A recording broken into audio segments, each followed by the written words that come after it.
et je vous remercie d'honorer le village de votre présence pour une après-midi que je vous souhaite agréable et tout à l'heure fort convivial autour du buffet.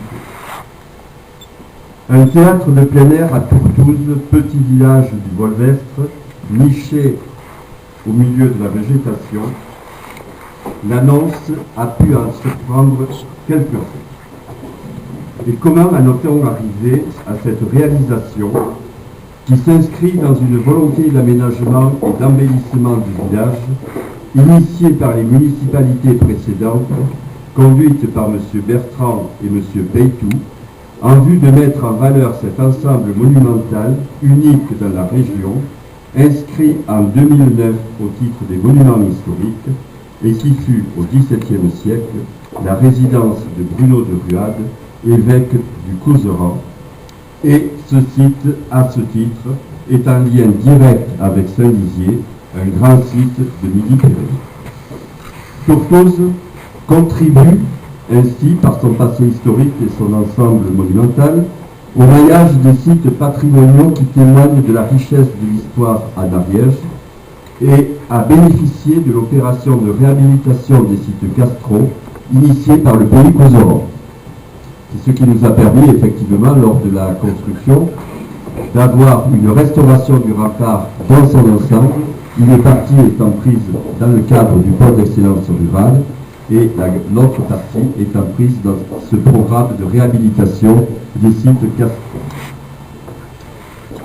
C'est fin 2006, alors que l'association Intervalle, à la recherche d'un lieu d'exposition, envisage de faire du château de Tourtouze un espace dédié à l'art moderne et bénéficie à ce titre d'un accompagnement à l'INFO. Et c'est au cours de cet accompagnement et des différentes réunions qui ont suivi que l'idée d'un théâtre de plein air germe lorsque l'aménagement des abords a été évoqué. Le lieu sur lequel nous nous trouvons actuellement était effectivement occupé par une ruine et un bien joli rooming around. On peut effectivement constater que cela constitue un point noir important dans le paysage.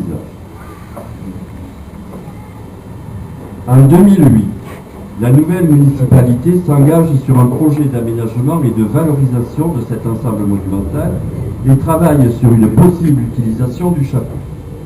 Les résultats, ceci a été conduit effectivement par la commission patrimoine du conseil municipal, et les résultats de cette réflexion ont été présentés lors d'une réunion à laquelle participe l'ensemble des partenaires institutionnels. Nous avions invité, et ils étaient présents, l'État, la DRAC, le PNR, le pays Couserans, la région, le conseil général et l'ensemble des élus du Volvestre.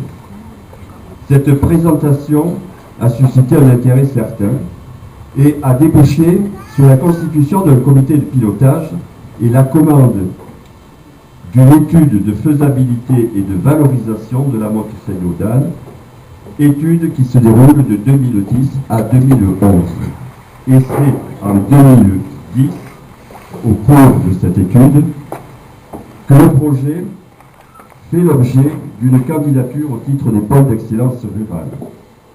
Si la commune monte le dossier, elle ne peut être porteur de projet et il est demandé à la communauté de communes, au conseil communautaire, d'accepter d'être ce porteur de projet.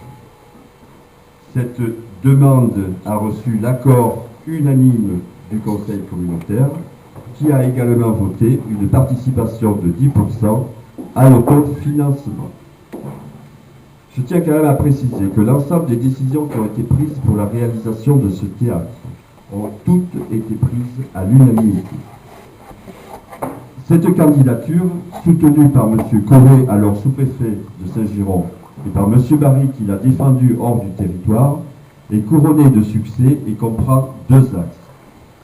La construction du théâtre et la réalisation d'un sentier d'interprétation, l'ensemble pour une enveloppe estimée à 400 000 €, avec un plan de financement à 50% pour l'État et l'Europe, 15% pour la région. C'était effectivement ce qui était entendu.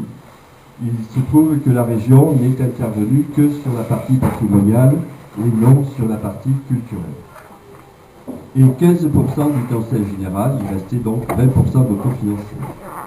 Un comité technique issu du comité de pilotage, associant également les professionnels du spectacle, affine la conception qui, après concours, est attribuée au cabinet AB2 Architecture, assisté du cabinet Architecture et Paysage et de l'atelier Joseph. Et j'ai le plaisir de saluer les architectes qui sont présents. Cette équipe d'architectes qui a conçu un équipement réversible, imaginé comme du mobilier, a obtenu le prix régional de la construction bois dans la catégorie équipement public. Et elle peut être fière de cette réalisation qui appose son empreinte actuelle sur le site en s'y intégrant. Les entreprises de Forae, Saty, Célé, Weingartner, EGA et Duclos, ainsi que les sous-traitants NPLM, Antras et la FMSAM ont réalisé les travaux pour un ensemble global hors taxe de 441 236 euros. Le deuxième volet de ce plan d'excellence rurale était le sentier d'interprétation, qui est une boucle ouverte par l'ISCRA autour du village et mettant en valeur le paysage ainsi que le bâti ancien et aménagé, notamment par la pose de passerelles sur le Lens ainsi que de panneaux d'information dont la conception a été réalisée par le cabinet Architecture et Paysage, le CAUE, et par Christiane Miramont et Jacqueline Morand pour ce qui est des textes. Vous avez pu voir d'ailleurs sur l'esplanade et sous le porche certains de ces panneaux que l'on retrouve au long du sentier d'interprétation qui, pour ceux qui sont dans le coin, passe par la Barère, le Moussou, une partie du front de Verre, ce volet de Grand, Poumadé, et on revient à Tourtouze, à côté de chez Anne-Marie Saint-Denis. La réalisation de ces panneaux est l'œuvre de l'entreprise SIN et le financement a été assuré par l'association La Rébiscoulade, aujourd'hui dissoute. Voilà, mesdames et messieurs, la réalisation sur laquelle vous êtes actuellement. Le décor est là, c'est bien, mais il faut le faire vivre. Et c'est l'association Rempart, présidée par Madame Morand, qui assure une programmation de juin à septembre avec, début juillet, le festival lyrique. Du lyrique au village, me direz-vous. Un pari risqué, peut-être, mais courageux, qui peut surprendre, soulever interrogations et critiques, mais qui a aussi le mérite d'apporter en zone rurale un mode d'expression plus généralement rencontré en milieu urbain.